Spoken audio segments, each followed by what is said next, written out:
অন্যান্য মাজার পূজারী অনেক আলেম আছে, তারা বাংলাদেশের মানুষকে জাহান্নামের দিকে ডাকে, মাজারের দিকে ডাকে, শিরকের দিকে ডাকে, শিরকের দিকে ধাবিত করে তাদেরকে জাহান্নামী বানাতে চায়। জুড়ে বলেন নাউজুবিল্লাহ। ঈমান ভঙ্গের 10টি কারণ উল্লেখ করে ইনশাআল্লাহ দোয়া নিয়ে আপনাদের কাছ থেকে বিদায় নেব ইনশাআল্লাহ। আমরা নামাজ ভঙ্গের কারণ জানি, আমরা উযু ভঙ্গের কারণ জানি, কিন্তু আমাদের ঈমান আছে না নাই, ঈমান কখন ভেঙে যাচ্ছে তা আমরা অনেকেই জানি না। আল্লাহ তাআলা আমাদেরকে পরীক্ষা করছেন। আল্লাহ তাআলা আমাদেরকে এমনি ঈমান এনেছি বললেই ছেড়ে দিবেন না। আল্লাহ তাআলা আমাদেরকে পরীক্ষা করছেন। ঈমান ভঙ্গের 10টি কারণের মধ্যে 1 নাম্বার কারণ হলো আল্লাহর সাথে শরীক করা। যে ব্যক্তি আল্লাহর সাথে কাউকে শরীক সাব্যস্ত করবে তার ঈমান সাথে সাথে ভেঙে যাবে। আল্লাহ তাআলা সকল গুনাহ ক্ষমা করবে, কিন্তু শিরক গুনাহ আল্লাহ ক্ষমা করবে না। আল্লাহ তাআলা কোরআনুল কারীমে বলেন, ইন্নাল্লাহা লা ইয়াগফিরু আন ইউশরাকা বিহি ওয়া ইয়াগফিরু মা দুনা যালিকা লিমান ইয়াশা। আল্লাহ তাআলা বলেন, নিশ্চয় আল্লাহ বান্দার হয়ে যাওয়া, ঘটে যাওয়া সকল গুনাহ আল্লাহ মাফ করবে, কিন্তু শিরক গুনাহ আল্লাহ ক্ষমা করবে না। শিরক ব্যতীত আল্লাহ সকল প্রকারের গুনাহ বান্দা যদি তওবা করে আল্লাহর দরবারে ফিরে আসে, কবিরা গুনাহ পর্যন্ত ক্ষমা করবে, কিন্তু শিরককারীর শিরক গুনাহ আল্লাহ ক্ষমা করবে না। শিরক কি জিনিস? আল্লাহ যা করতে পারে, আল্লাহ যা দিতে পারে, আল্লাহ বিধান দাতা, আল্লাহ শান্তি দাতা, আল্লাহ রিজিক দাতা, আল্লাহ শাস্তি দাতা, আল্লাহ আমাদের সৃষ্টিকর্তা, আল্লাহ আমাদের হায়াতের মালিক, আল্লাহ আমাদের জীবনের মালিক, সব কিছুর স্রষ্টা হচ্ছেন আল্লাহ। আল্লাহ যা পারেন তা যদি অন্য কেউ পারে মনে করে, আল্লাহর যে শক্তি আছে সেই শক্তি কারো আছে বলে মনে করা। মাজারে গিয়ে আমরা, আমাদের দেশের কিছু মানুষ ছাগল জবে করে, গরু জবে করে, এবং মাজার থেকে গিয়ে ছেলে চায়, মেয়ে চায়, ব্যবসায় লাভজনক ব্যবসা হওয়ার জন্য মাজারে চলে যায়। এরা প্রকৃত অর্থে মাজারে গিয়ে মাজারের পীর থেকে চায় না, বরং তারা শিরিক করে আল্লাহর উপরে শিরিক সাব্যস্ত করে। জুড়ে বলেন নাউজুবিল্লাহ। আমার বন্ধুগণ, শিরিকের দিকে ডাকনেওয়ালা কিছু আলেম আছে, শিরিকের দিকে ডাকনেওয়ালা কিছু মানুষ আছে। বিশেষ করে আমাদের দেশে শিরিক করবার জন্য, মাজার পূজা করবার জন্য কিছু আলেম তৈরি হয়েছে। আবুল কালাম বয়ানী সহ জাহাঙ্গীর হুজুর নামের একজন মাজারের পুকুরে নেমে ইবাদত করে, ওই হুজুর সহ গিয়াসউদ্দিন তাহিরি সহ আর এই সমস্ত আলেমগুলোকে আমাদেরকে বয়কট করতে হবে এবং তাদের আলোচনাগুলো থেকে আমাদের দূরে থাকতে হবে। আমার বন্ধুগণ, শিরিক করলে জান্নাত হারাম হয়ে যায়। আর শিরিক যারা করে তারা প্রকৃত অর্থে সবচাইতে বড় জালেম হলো শিরিককারী, যারা শিরিক করে। আল্লাহ তাআলা কোরআনুল কারীমে বলেছেন, ইন্নাশ শিরকা লাযুলমুন আযীম। যারা শিরিক করে তারা জালেম। আল্লাহ তাআলা কোরআনুল কারীমে নিশ্চয়তা সূচক শব্দ ব্যবহার করে বলছেন, যারা শিরিক করে, শিরিককারী হচ্ছে জালেম। আর আল্লাহ যাকে জালেম হিসাবে দুনিয়াতে সাব্যস্ত করবে, ওই মানুষ কখনো জান্নাতে যেতে পারবে না, জাহান্নামেই যাবে। জুড়ে বলেন নাউজুবিল্লাহ। আমার বন্ধুগণ, দুই নম্বরে নিজের ও আল্লাহর মধ্যে মধ্যস্থতাকারী নির্ধারণ করা। দুই নম্বরে আল্লাহ এবং দুই নম্বরে নিজের এবং আল্লাহর মধ্যে মধ্যস্থতাকারী যারা, তাদের ঈমান ভঙ্গ হয়ে গেছে।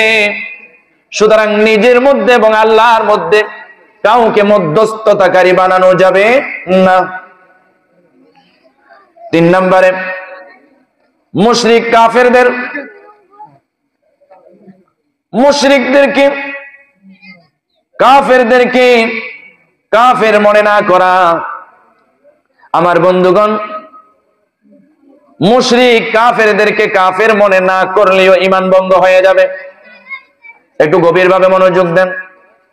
আমরা উযু ভঙ্গের কারণ জানি, নামাজ ভঙ্গ হয়ে যাওয়ার কারণ জানি, কিন্তু আপনার ঈমানটা আছে কিনা, ঈমানটা কখন ভঙ্গ হয়ে গেছে, একটু ঈমান ভঙ্গ হয়ে যাওয়ার কারণগুলো একটু আমরা জেনে নেই।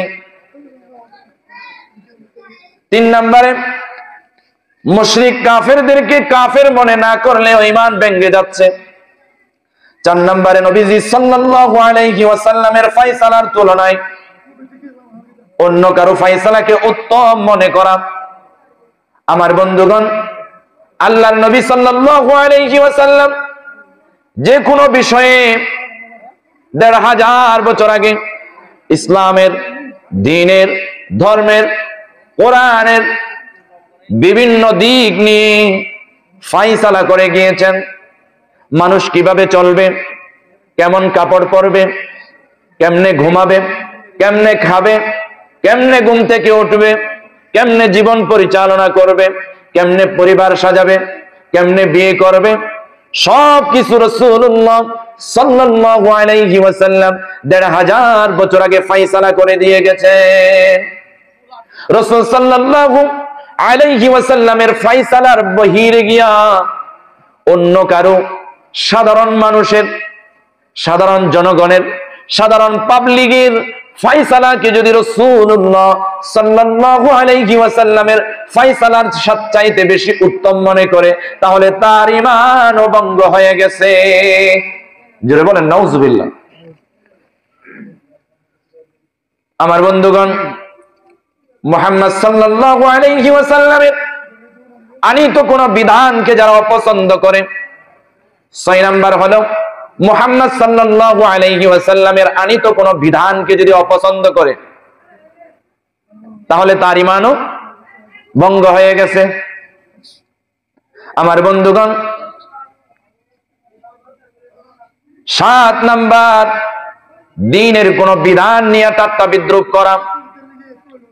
দ্বীনের কোন বিধান নিয়ে, ইসলামিক কোন বিধান যদি আপনার পছন্দ না হয়, সেকালে মনে হয়, অপছন্দ হয়, ভালো না লাগে, কোরআন এবং সুন্নাহর আলোকে আপনার জীবন গড়তে যদি আপনার কষ্ট হয়ে যায়, অপছন্দ হয়ে যায়, আমার বন্ধুগণ, আপনার ঈমানটা আর নাই। ঈমানের পানি দিয়া কালিমা পয়রা আবার আপনাকে নতুন ভাবে ঈমান আনতে হবে। আমার বন্ধুগণ, ঈমান ভেঙে যাওয়ার আরেকটা কারণ হলো জাদু করা। সূরা বাকারার ১০২ নম্বর আয়াতে আসছে, যারা জাদু করে, জাদুকর এবং জাদুকরের কাছে যায়, তাদের ঈমান ভঙ্গ হয়ে যায়। আমাদের দেশে কিছু মা বোন আছে, প্রতিবেশী বোনকে, ননদিনী ভাবিকে, ভাবি নননকে, ভাবি পাশের বাড়ির ভাবিকে, পাশের বাড়ির মহিলাকে জাদুঘরের কাছে গিয়া, হুজুরদের কাছে গিয়া তাবিজ তো করে করে এরপরে মগবৈদ্যর হাতে যায় বাজি। যখন ঠিক কিনা? আমার বন্ধুগণ, এই সমস্ত জাদুকর যারা এবং জাদুকরদের কাছে যায় যারা, তাবিজ করে যারা, তাবিজে বিশ্বাসী যারা, তাবিজ করে, জাদু করে, টুনা করে মানুষকে যারা কষ্ট দেয়, ওই সমস্ত মানুষগুলোর ঈমান ভঙ্গ হয়ে গেছে। জোরে বলেন নাউজুবিল্লাহ। আমার বন্ধুগণ, এরপরে আরেকটা কারণ হলো ঈমান ভঙ্গ হয়ে যাওয়ার, মুসলিমদের বিরুদ্ধে মুশরিকদের সমর্থন ও সহযোগিতা করা।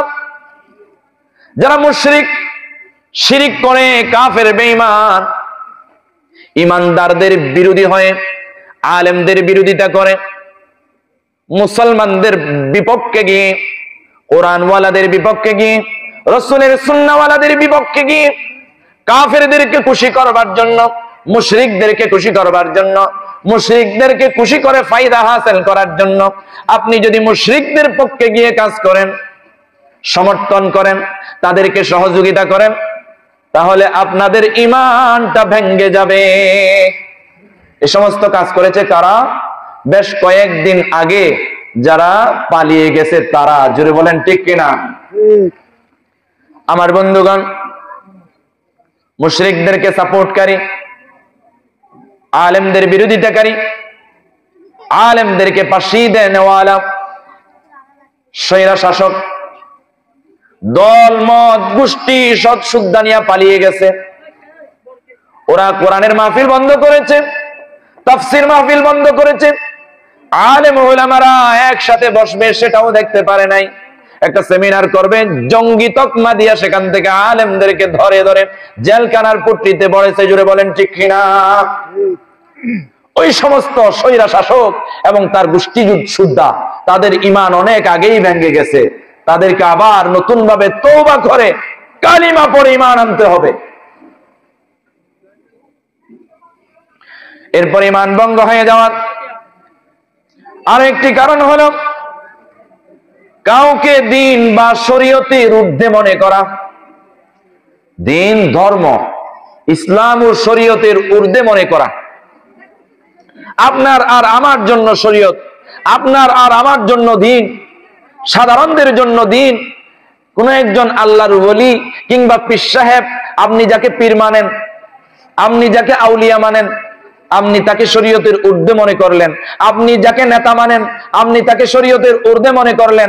আপনি যাকে ফাদার মানেন, আপনি তাকে শরীয়তের ঊর্ধ্বে মনে করলেন।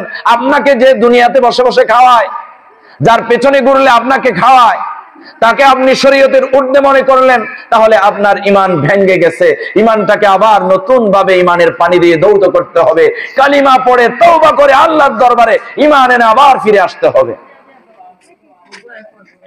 এরপরে ঈমান ভঙ্গ হয়ে যাবার আরো একটা কারণ হলো দিন থেকে মুখ ফিরিয়ে নেওয়া। এটা সূরাতুস সাজদা 22 নং আয়াতের মধ্যে আল্লাহ তাআলা বলছেন, দিন থেকে যারা মুখ ফিরিয়ে নেয় তাদের ঈমান ভেঙে যায়। সুতরাং আল্লাহ সুবহানাহু ওয়া তাআলা আমাদের ঈমানকে রক্ষা করবার জন্য, ঈমানকে মজবুত ভাবে ধরে রাখার জন্য, ঈমানকে অন্তরে লালন করবার জন্য, ঈমানের উপর অবিচল থাকবার জন্য, অটুট থাকবার জন্য আমাদেরকে ঈমান ভঙ্গের এই 10টি কারণ জেনে বুঝে এটার উপরে অবিচল থাকার দরকার আছে না নাই? আল্লাহ তৌফিক দান করুন বলি আমিন। আমার বন্ধুগণ, আল্লাহ তাআলা আমাদেরকে দুনিয়াতে ছেড়ে দিয়েছেন সৃষ্টি করে। আমাদেরকে আল্লাহ তাআলা এমনি এমনি বানাই নাই। আল্লাহ তাআলা বলছেন, ওয়ামা খালাকাতুল জিন্না ওয়াল ইনসা ইল্লা লিয়াবুদুন। আল্লাহ তাআলা আমাদেরকে বানাইছে আল্লাহর ইবাদত বندگی করবার জন্য। আর আমরা যেমন তেমন ইবাদত বندگی করে চলে গেলাম তা হবে না। আল্লাহ আমাদেরকে পরীক্ষা করেন। আল্লাহ তাআলা বলেন, আহাসিবান নাসু আন ইউতরাকু আন ইয়াকুলু আমান্না ওয়া হুম লা ইফতানুন। আমরা যদি কেউ বলি যে আমরা ঈমান এনেছি, আল্লাহ তাআলা বলছেন ঈমান এনেছি বললেই হবে না, ঈমান এনেছি বললেই কাউকে ছেড়ে দেওয়া হবে না, বরং আমাদেরকে পরীক্ষা করবে। আমরা পরীক্ষার হলে পরীক্ষা দিচ্ছি। আমরা দুনিয়ার যে সংক্ষিপ্ত সময়, দুনিয়ার যে ক্ষণস্থায়ী হায়াত, এই যে কেউ পাচ্ছে 20 বছর, কেউ পাচ্ছে 30 বছর, কেউ পাচ্ছে 40 বছর, কেউ পাচ্ছে 50 বছর, কেউ পাচ্ছে 60 বছর, 70 বছর। এই বয়সটা আমাদেরকে আল্লাহ তাআলা প্রত্যেকটা মুহূর্তে পরীক্ষা করছেন। আল্লাহ বাধা দিচ্ছেন না। পরীক্ষার হলে আমরা যেভাবে পারছি পরীক্ষা দিচ্ছি, কিন্তু ফলাফলের একটা দিন আছে না নাই? সেদিন আপনার ফলাফলের উপর ভিত্তি করে কেউ জান্নাতি হবে আর কেউ জাহান্নামী হবে।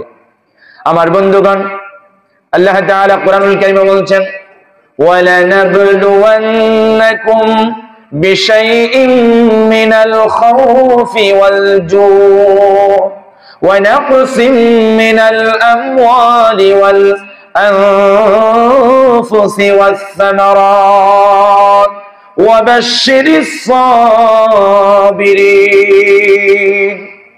আল্লাহ তাআলা বলছেন, আল্লাহ আমাদেরকে পরীক্ষা করছেন ভয় দিয়ে, ক্ষুধা দিয়ে, সম্পদের ক্ষতি দিয়ে। আমরা যে ক্ষেত কামার করি, ফসল ফলাদি, সেখানেও ক্ষতি দিয়ে আল্লাহ আমাদেরকে পরীক্ষা করছেন। এই পরীক্ষার মধ্যে তারাই পাশ করবে যারা ধৈর্য ধারণ করে পথ চলবে। যেটা বলেন না সুবহানাল্লাহ। আপনি সমস্যায় পড়ে গেলেন, অভাবে পড়ে গেলেন, অনটনে পড়ে গেলেন, আপনি সুদের কাছে চলে গেলেন, আপনি ধৈর্য ধরতে পারেন নাই। এনজিও কর্মীদের কাছে গিয়ে সাহায্য নিয়ে আসছেন, আপনি কি করতে পারেন নাই? ধৈর্য ধারণ করতে পারেন নাই। কেন? আপনার সমস্যা হয়েছে, আপনি দুঃখে দুর্দশায় পড়ে গেলেন। আপনি আল্লাহর কাছে না যে সর্বপ্রথম মানুষের কাছে কেন গিয়েছেন? আপনি ধৈর্য ধরতে পারেন নাই। আমার বন্ধুগণ, বিশেষ করে বাড়িঘর থেকে যে সমস্ত মা বোনেরা শুনছেন, আমি আপনাদেরকে উদ্দেশ্য করে বলছি, একটু সমস্যায় পড়ে গেলে আপনারা সুদের কাছে চলে যান। সুদের তো ভয়ঙ্কর অপরাধ, সুদ তো ভয়ঙ্কর অপরাধ, সুদ তো মারাত্মক ক্ষতি, মারাত্মক পাপ। সুদ খাওয়া মানে মাকে বিয়ে করা। জুড়ে বলেন নাউজুবিল্লাহ। সুদ যারা খায়, সুদ যারা দেয়, সুদের লেখক, সুদের সাক্ষী, চার প্রকারের মানুষ সমান। লাআনা আকিলার রিবা ওয়া মুকিলাহু ওয়া শাহিদাইহি ওয়া কাতিবাহু ওয়া ক্বালাহুম সাওয়া। এই চার প্রকার মানুষের উপর আল্লাহর লানত। জুড়ে বলেন নাউজুবিল্লাহ। আপনি মনে করছেন সুদি টাকা নিয়ে ঘর করছেন, সুদি টাকা নিয়ে কয়েকদিন চলছেন, আপনি ভালোই চলছেন, কিন্তু আপনি নিজের ক্ষতি করছেন। আল্লাহ আপনার উপর লানত দিয়েছেন, আল্লাহ আপনার উপর অভিসম্পাত করেছেন। আল্লাহ এবং রাসূল যার উপর অভিসম্পাত করবে, ওই মানুষগুলো কখনো জান্নাতে হবে না, জাহান্নামেই যাবে। জুড়ে বলেন নাউজুবিল্লাহ। দুনিয়াতেও শান্তি নাই তাদের, পরকালেও শান্তি নাই। দুনিয়াও শেষ, আখিরাতও শেষ। আপনি আগে আল্লাহর কাছে যান। আল্লাহ আপনাকে পরীক্ষা করছে, ভয় দিয়া, ক্ষুধা দিয়া, সম্পদের ক্ষতি দিয়া আপনি আল্লাহর কাছে সিজদা করেন। আল্লাহর নবীকে এক সাহাবা জিজ্ঞাসা করেন, ইয়া রাসূলুল্লাহ, আমি আল্লাহর নিকটে যেতে চাই, আল্লাহর নৈকট্য হাসিল করতে চাই, আল্লাহর পাশে যেতে চাই। আল্লাহর নবী বলছেন কোরআনের ভাষায়, ওয়াসজুদ ওয়াকতারিব, তুমি সিজদা করো এবং আল্লাহর কাছে চলে যাও। জোরে বলেন আল্লাহু আকবার। তাহলে আমরা যদি আল্লাহর কাছে যেতে চাই, এই গভীর রজনীতে আল্লাহর সাথে সম্পর্ক বাড়াতে হবে। পারবেন ইনশাআল্লাহ? গভীর রাতে উঠে তাহাজ্জুদ পড়তে হবে, আপনার অভাব অনটন দূর হয়ে যাবে। সুবহানাল্লাহ। আমার বন্ধুগণ, আমি বোঝাতে চেয়েছিলাম আমাদের ঈমানটাকে যদি